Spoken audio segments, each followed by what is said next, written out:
In front of me is SONY Xperia XA2 and today I would like to show you how you can set up screen lock.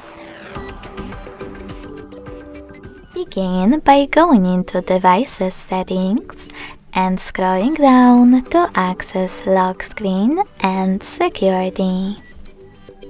Now tap on Screen Lock and select the best login method for you. Pattern, PIN or password. Finally, you can create it.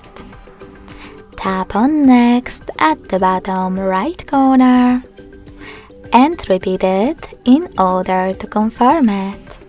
Then hit Confirm.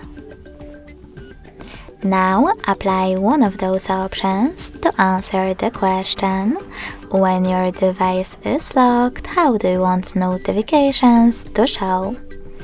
I don't want any, so I will go with the last option, don't show notifications at all.